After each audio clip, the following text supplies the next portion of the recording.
Hello, എല്ലാവർക്കും പുതിയൊരു വീഡിയോയിലേക്ക് സ്വാഗതം.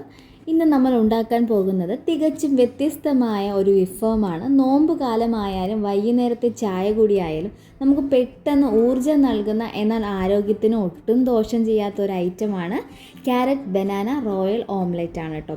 സാധാരണ നമ്മൾ മുട്ട കൊണ്ട് ഓംലെറ്റ് ഉണ്ടാക്കാറുണ്ട്, പക്ഷേ അതിൽ ക്യാരറ്റും പഴവും കാഷ്യൂ ഒക്കെ ചേർത്ത് ഇത്രയും ടേസ്റ്റിയായി നിങ്ങൾ ഒരിക്കലും പരീക്ഷിച്ച് കാണില്ല. വീഡിയോ സ്കിപ്പ് ചെയ്യാതെ അവസാനം വരെ കാണുക. നമുക്ക് നേരെ റെസിപ്പിയിലേക്ക് കടക്കാം. അപ്പോൾ അതിനായിട്ട് വേണ്ടത് നല്ല പഴുത്ത ഏത്തപ്പഴം നമ്മളിതാ ഇതുപോലെ ബൗളിൽ കട്ട് ചെയ്തിടുക കേട്ടോ. ചെറിയ പീസാക്കി കട്ട് ചെയ്തിടുക. പഴത്തിന് നല്ല മധുരം ഉണ്ടെങ്കിൽ വിഭവത്തിന് കൂടുതൽ രുചി കിട്ടും കേട്ടോ. നല്ല പഴുത്ത ഏത്തപ്പഴം വേണം എടുക്കേണ്ടത്.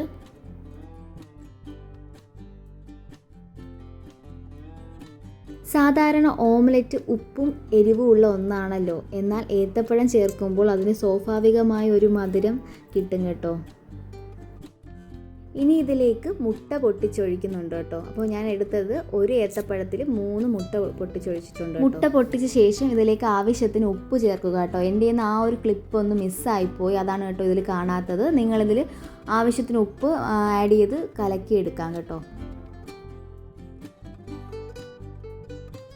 ഇനി ഒരു സ്പൂൺ ഉപയോഗിച്ച് മുട്ട നന്നായി അടിച്ചെടുക്കുക. മുട്ട എത്രത്തോളം അടിക്കുന്നോ അത്രത്തോളം ഓംലെറ്റ് സോഫ്റ്റായി കിട്ടും കേട്ടോ. അതേപോലെ തന്നെ ഇതിൽ ചേർത്തിരിക്കുന്ന പഴം അധികം ഉടഞ്ഞു പോകേണ്ടതില്ല. കഴിക്കുമ്പോൾ ഇടയ്ക്ക് കഷ്ണങ്ങൾ കിട്ടുന്നതാണ് രുചി. ഇനി നമുക്ക് വേണ്ടത് ഒരു ഇടത്തരം വലിപ്പമുള്ള തൊലി കളഞ്ഞ കഴുകി വൃത്തിയാക്കിയ ക്യാരറ്റും പച്ചമുളകും ഇതുപോലെ കട്ട് ചെയ്തിട്ട് നമ്മളൊരു ജാറിൽ ചേർത്തിട്ടുണ്ട്. അതിലേക്ക് നമ്മൾ കുറച്ച് കുരുമുളക് പൊടി ആവശ്യത്തിന് ചേർത്തിട്ടുണ്ട്. ഇതെന്താ ചെയ്യാന്ന് വെച്ചാൽ ഇത് നമ്മൾ അരച്ചെടുക്കും. ഇനി നമ്മൾ നേരത്തെ തയ്യാറാക്കി വെച്ച ഈ ഓംലെറ്റിലേക്ക് നമ്മൾ നേരത്തെ അരച്ച് വെച്ച ആ ഒരു പേസ്റ്റ് ഇതിലോട്ട് ആഡ് ചെയ്ത് കൊടുക്കാം കേട്ടോ. വെള്ളം ഒട്ടും ചേർക്കാതെ വേണം ഇത് അരച്ചെടുക്കാൻ, എങ്കിൽ ഇതേപോലെ ഒരു പേസ്റ്റ് പരുവത്തിൽ കിട്ടുള്ളൂ. ഇത് നമ്മൾ ഈ ഓംലെറ്റിലേക്ക് ആഡ് ചെയ്ത് മിക്സ് ചെയ്തെടുക്കാം കേട്ടോ. അപ്പോൾ ഇത് ആഡ് ചെയ്ത് കൊടുക്കുമ്പോൾ ഓംലെറ്റിന് നല്ലൊരു മണവും കളറും നൽകും കേട്ടോ. ഇനിയാണ് ഇതിലേക്ക് ഒരു പ്രധാനപ്പെട്ട ഇൻഗ്രീഡിയൻസ് ചേർക്കുന്നത്. ശരിക്കും ഒരു റോയൽ വിഭവമാകാൻ പോകുകയാണ്. കഴുകി വൃത്തിയാക്കിയ കാഷ്നട്ടും കറുത്ത ഉണക്കമുന്തിരിയും ഇതിലേക്ക് ചേർക്കാം. എല്ലാം കൂടി നന്നായി ഇളക്കി യോജിപ്പിക്കാം. ഇപ്പോൾ തന്നെ ഇതിൻ്റെ ആ കളർ കാണാൻ നല്ല ഭംഗിയുണ്ടല്ലേ.